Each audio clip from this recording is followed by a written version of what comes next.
Hello বন্ধুরা, কেমন আছো তোমরা সবাই? আশা করি খুব ভালো আছো। আর তোমাদের আশীর্বাদ আর ভালোবাসায় আমিও খুব ভালো আছি।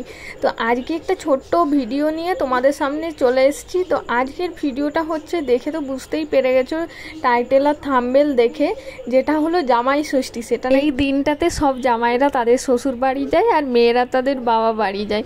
তো আমরা তো না হয় নতুন বিয়ে হয়েছে, তোমরা এখনই বলবে যে দিদি ভাই তোমরা কেন যাওনি, সেই সব পরের ঘটনা তোমাদের সাথে শেয়ার করব কোনো একদিন। আর এখানে যেহেতু আমি শ্বশুর বাড়িতে আছি আর আমার দিদাও যেহেতু আর কি মায়ের বাড়িতে আছে, তো দিদার যেহেতু জামাই, তো সেই ভেবে আর কি প্রত্যেক বছরই আর কি এরকম জামাই ষষ্ঠীর দিন যে ষষ্ঠী পুজো হয় মানে বটতলাতে, তো সেই পুজোটাই আর কি করতে এসছে। আর এখানে দেখো একটা সামনেই বরগাছ ছিল, যেহেতু আমাদের পিসি বাড়ির সামনেই, তো সেখানে আর কি পুজোটা দিতে এসছে।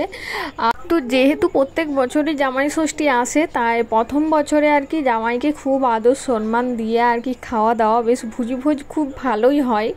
আর যেহেতু বাবা একটু পুরনো হয়ে গেছে, মানে আমার শ্বশুর মশাই আর এই দিদার আর কি জামাই, তো তেমন একটা ভাবে পালন করা হয় না।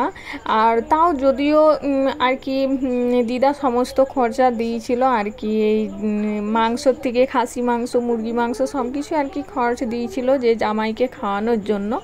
ফল থেকে শুরু করে সব কিছুই দেওয়া হয়েছিল। তো চলো সেসব কথা বাদ দাও, সেসব যারা আর কি ভালোভাবে বানাও, ভালোভাবে পালন করো, তো তাদের কাছে তো খুব ভালোই হবে, বুঝতে পেরেছি। আর এখানে চলো ফিরে আসি আমরা মেন ভিডিওতে। এটা হলো যে বট গাছের নিচে, তোমরা তো বুঝতেই পারছো যে যাদের আর কি এই ষষ্ঠী পুজো আছে তারা তো খুব ভালোভাবেই জানবে যে বট গাছের নিচে আর কি ঠাকুরকে পুজো দেওয়া হয়, ষষ্ঠী মাকে। তো যাই হোক, এখানে দেখো ফলমূল সব কিছু রেডি করে আর কি আমরা নিয়ে চলে এসেছি। এখন এই গাছে পুজো হবে। আর দিদা দেখো ফাইনালি দিদা আর কি পুজো দিচ্ছে। তো দিদার ব্যাপারটা আর একটু পরে বলি, ভিডিওটা আর একটু স্কিপ না করে তোমরা দেখো, তো তাহলেই বুঝতে পারবে।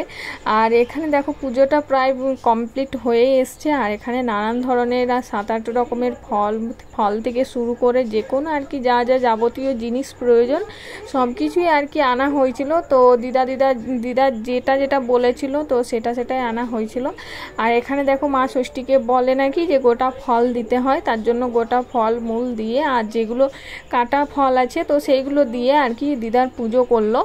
আর ফাইনালি দেখো আর কি এখানে বলে নাকি মা ষষ্ঠীকে পাখা দিয়ে হাওয়া করতে হয়, আর সেই হাওয়া নাকি শরীরে নিলে সমস্ত রোগ জ্বালা সব দূর হয়ে যায়। আর পাশে একটা ছোট্ট পুচকে মেয়ে ছিল, তো তাকেও আনা হয়েছিল, যেহেতু বাচ্চা ছেলেরা আর কি ষষ্ঠী হয়।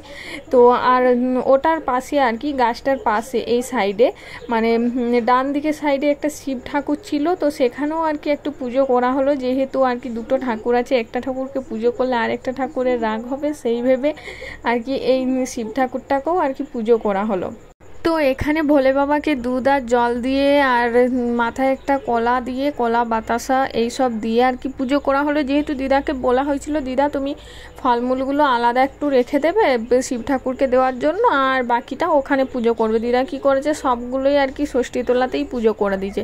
তো অবশেষে পুজো আমাদের কমপ্লিট হলো। তারপর এখানে যারা বসেছিল তাদেরকে আর কি ফলমূল যেসব আর কি পুজো করা হলো সেগুলো আর কি দেওয়া হলো। এখানে যেহেতু প্রচণ্ড পরিমাণে গরম, তাই এনারা আর কি বাইরে বসেছিল আর কি, ওখানটায় আর কি গাছ আছে অনেক, তো সেই গাছের হাওয়ার জন্য আর কি এরা এখানে বসে আর কি হাওয়া করছিল আর হাওয়া খাচ্ছিল।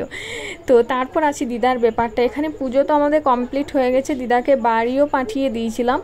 আর তারপরে আমিও বাড়ি চলে গিয়েছিলাম। তো বাড়ি যাওয়ার পর কি ঘটনা ঘটেছে জানো, দিদা এক সকাল থেকে উপোস দিয়ে আছে, কিছু না খেয়ে আছে। যেহেতু দিদাই সব কিছু পূজা পাশা উপোস টুপোস সব কিছু আর কি দিদাই দেয়। তো এখানে দিদাকে পাঠানো হয়েছে আর আমি আর মা এখানে আছি। ফলগুলো ভাবলাম যে ফল প্রসাদগুলো আর কি দিয়ে তারপর বাড়ি যাব। তো এদেরকে দিতে একটু লেটও হয়ে গিয়েছিল। তো তারপর আমি চলে গিয়েছিলাম, মা এখানে ছিল।